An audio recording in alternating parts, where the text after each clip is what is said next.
આજની વાત ડોનાલ્ડ ટ્રમ્પની રાજનીતિ. લેખક પ્રવીણ ક લહેરી. 2016માં શ્રી ડોનાલ્ડ ટ્રમ્પ પ્રથમ વખત અમેરિકાના પ્રમુખ તરીકે ચૂંટાઈ આવ્યા. ત્યારે તેમનું સૂત્ર હતું મેક અમેરિકા ગ્રેટ અગેન, ટૂંકાક્ષરીમાં MAGA તરીકે પ્રચલિત સૂત્ર. એની પાછળનો તર્ક એ હતો કે છેલ્લા થોડા વર્ષમાં અમેરિકા ખૂબ મોટી વ્યાપાર ખાધ ભોગવી રહ્યું છે. તેના કારણે અમેરિકાના વિકાસને પ્રતિકૂળ પરિસ્થિતિ નિર્માણ થઈ છે. આ ઉપરાંત અમેરિકામાં ગેરકાયદેસર ઘૂસેલા લોકોને કારણે અમેરિકાના નાગરિકોની રોજગારી છીનવાઈ રહી છે.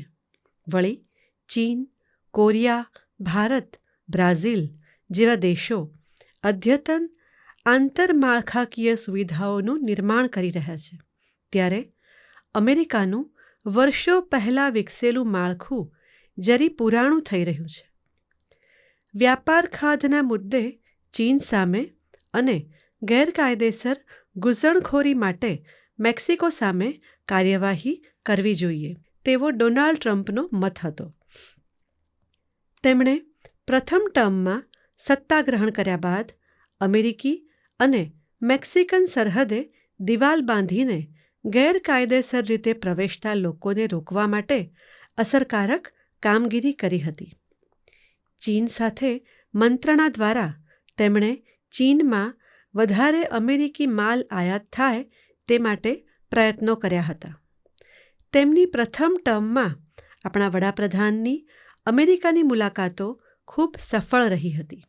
શ્રી મોદી અને શ્રી ટ્રમ્પની 2 જગ્યાઓની જાહેર સભાઓમાં ભારત અમેરિકાના સંબંધો અને તેમની વચ્ચેની મિત્રતાના કારણે બંને દેશો ખૂબ નજીક આવશે તેવી આશા જન્મી હતી. આ સમય દરમિયાન ચીનને અંકુશમાં રાખવા અમેરિકા, જાપાન, ભારત અને ઓસ્ટ્રેલિયા એમ 4 દેશોનું જૂથ ક્વાડના નામે રચવામાં આવ્યું હતું. શ્રીમાન ટ્રમ્પની પ્રથમ ટર્મ દરમિયાન સારો એવો સમય કોરોનાની મહામારીમાં ગયો હતો. શ્રી ટ્રમ્પના પહેલા કાર્યકાળમાં ભારત અમેરિકાના સંબંધો અનેક રીતે મજબૂત બન્યા હતા. વર્ષ 2020ની ચૂંટણીમાં ડેમોક્રેટિક પાર્ટીના જો બાઇડન પ્રમુખ તરીકે ચૂંટાયા હતા. તેઓ ઉંમરના કારણે અનેક બીમારીઓથી પીડાતા હતા. તેમના કાર્યકાળમાં અમેરિકા ચીન વચ્ચે તણાવ ઓછો થયો હતો અને અમેરિકા ભારત વચ્ચે અગાઉ જેટલા ગાઢ સંબંધો રહ્યા ન હતા. જો બાઇડેનના પ્રમુખપદના સમયમાં અમેરિકામાં કોણ કેવા નિર્ણયો કરે છે તે સમજવું મુશ્કેલ હતું. જો બાઇડેનનો પ્રમુખપદનો સમય પ્રમાણમાં સુસ્ત અને નકારાત્મક રહ્યો હતો. જો બાઇડેને પ્રથમવાર પ્રમુખ થવાનો આગ્રહ રાખી ઉમેદવારી નોંધાવી, પણ આરોગ્યના કારણોસર તેમણે ખસી જવું પડ્યું. તેમના સાથી અને ઉપપ્રમુખ ભારતીય મૂળના મહિલા કમલા હેરિસ તેમની જગ્યાએ પ્રમુખપદ માટે ઊભા રહ્યા. તેમની સામેની રિપબ્લિકન પાર્ટી તરફથી ડોનાલ્ડ ટ્રમ્પે ચૂંટણીમાં ઝંપલાવ્યું. ટ્રમ્પનો 2024ની ચૂંટણીમાં જ્વલંત વિજય થયો. જાન્યુઆરી 2025માં ટ્રમ્પે ફરી અમેરિકા જેવી મહાસત્તાનું સુકાન સંભાળ્યું.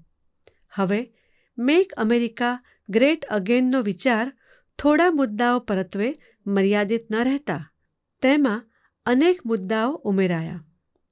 જો બાઇડેનના પ્રોત્સાહથી અને નાટોના વિસ્તરણ માટે યુક્રેને હાથ લંબાવી રશિયા સાથે યુદ્ધ શરૂ કર્યું, જે આજે 5 વર્ષ પછી પણ પૂરું થવાનું નામ નથી લેતું. આ રીતે ઇઝરાયલ અને હમાસ વચ્ચે તેમજ ઇઝરાયલ અને ઈરાન વચ્ચેનો સંઘર્ષ અવિરત ચાલુ રહ્યો છે. દ્વિતીય વિશ્વયુદ્ધ બાદ અતિ ભયાનક રીતે સ્થિતિ વણસી છે. અમુક સમયે તો ત્રીજા વિશ્વયુદ્ધના ભણકારા સંભળાય છે. ડોનાલ્ડ ટ્રમ્પે તેમના પ્રથમ કાર્યકાળમાં ચીન સાથેના વેપારની ખાધ સરભર કરવા ઝુંબેશ ઉપાડી હતી.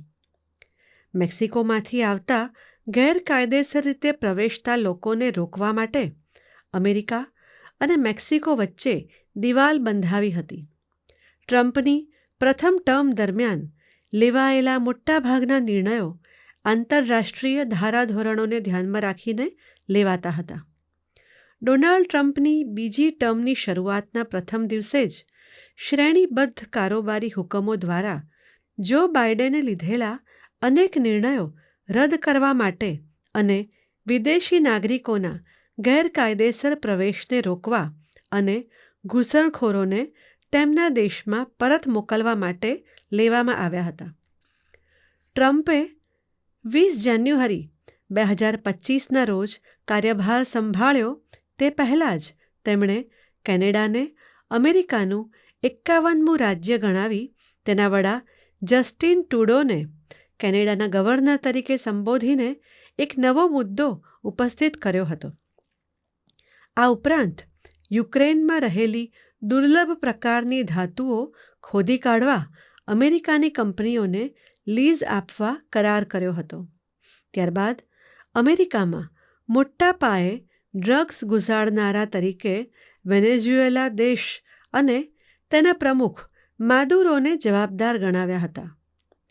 આ અંગે અમેરિકાએ વિવિધ પ્રકારની ચેતવણીઓ આપીને અને એક રાત્રે એક આગવા ઓપરેશન દ્વારા શ્રી માદુરો અને તેમના પત્નીની અટકાયત કરી તેમને અમેરિકા લાવીને તેમની સામે ડ્રગ્સ અને અન્ય મુદ્દે કેસ દાખલ કર્યો છે, જેની સુનાવણી અમેરિકી કોર્ટમાં ચાલે છે.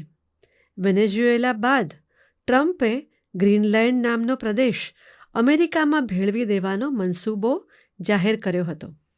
આ મુદ્દે સમગ્ર યુરોપ અને ખાસ કરીને ડેનમાર્ક દ્વારા ગંભીર વાંધાઓ લેવામાં આવ્યા છે.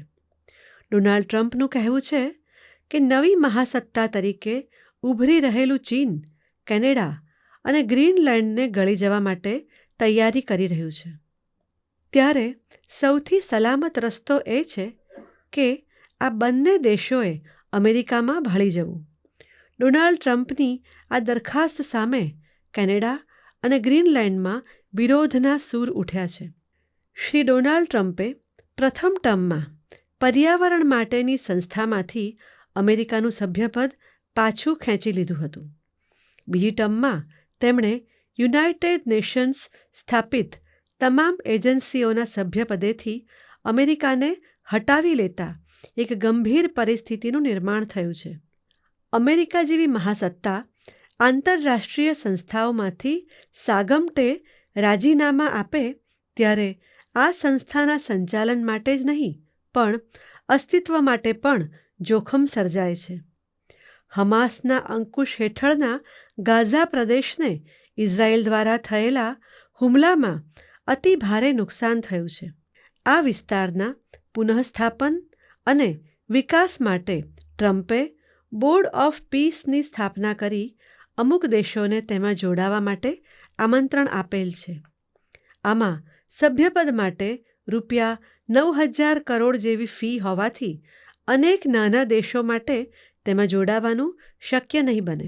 અમુક દેશોએ તેમાં જોડાવાનું સ્વીકાર્યું છે, પરંતુ થોડા દેશોએ તેમાં જોડાવા માટે ઇનકાર કર્યો છે. ભારતે આ અંગે શું કરવું તેનો અંતિમ નિર્ણય લીધો નથી અને રાજકીય તજજ્ઞોને બોર્ડ ઓફ પીસ યુનાઇટેડ નેશન્સનો વિકલ્પ બનશે તેવી શંકા છે.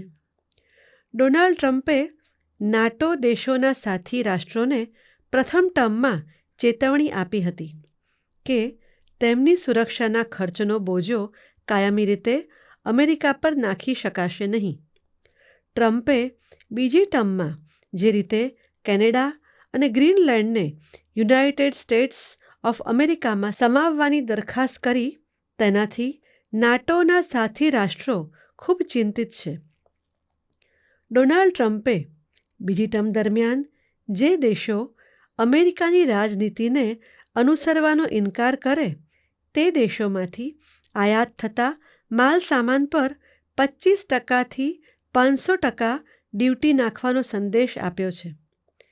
ડ્યુટીમાં વધારાના કારણે અનેક દેશોની નિકાસમાં નોંધપાત્ર ઘટાડો થયો છે. આની સીધી અસર તે દેશોના ચલણના મૂલ્ય પર, રોજગારી અને સમગ્ર અર્થતંત્ર પર પડે છે. ટ્રમ્પનો દાવો છે કે ડ્યુટીની વસૂલાતથી તે અમેરિકાનું 39 ટ્રિલિયન $નું દેવું ઝડપથી ચૂકવી શકશે. ભારત માટે ચિંતાનો વિષય એ છે કે ટ્રમ્પ અને મોદી વચ્ચેની મિત્રતાએ પાકિસ્તાનને અમેરિકી મદદથી વંચિત રાખ્યું હતું. ટ્રમ્પની બીજી ટર્મમાં ભારત અને ભારતીયોને ચિંતા થાય તેવા અનેક મુદ્દાઓ સામે આવ્યા છે. પાકિસ્તાનને જે સહાય મળે તેનો દુરુપયોગ આતંકવાદને પ્રોત્સાહન આપવા માટે અને ભારતના હિત વિરુદ્ધ થશે તેમાં શંકાને સ્થાન નથી. 2050માં ડોનાલ્ડ ટ્રમ્પની રાજનીતિ દ્વારા સમગ્ર વિશ્વમાં સન્નાટો છવાઈ ગયો છે. અમેરિકા ફર્સ્ટની નીતિ એવા અંતિમ તબક્કે પહોંચી છે કે ભારત સહિત અનેક દેશો આ સમસ્યાનું કેમ નિરાકરણ કરવું તે મુદ્દે મૂંઝાયા છે. અમેરિકા માટે રશિયા કે ચીન હરીફ હોઈ શકે, પણ ભારત તો કોઈ પ્રત્યે શત્રુભાવ રાખવા માંગતું નથી. છેલ્લા થોડા વર્ષોમાં ભારત અમેરિકાના સંબંધો ગાઢ બન્યા હતા, પરંતુ હવે તેમાં ઓટ આવતી દેખાય છે. ભવિષ્યે શું થશે તેની આગાહી કરવી એટલી મુશ્કેલ છે કે એ સારામાં સારા રાજકીય પંડિતો એટલું જ કહેશે કે ન જાણ્યું જાનકી નાથે સવારે શું થવાનું છે.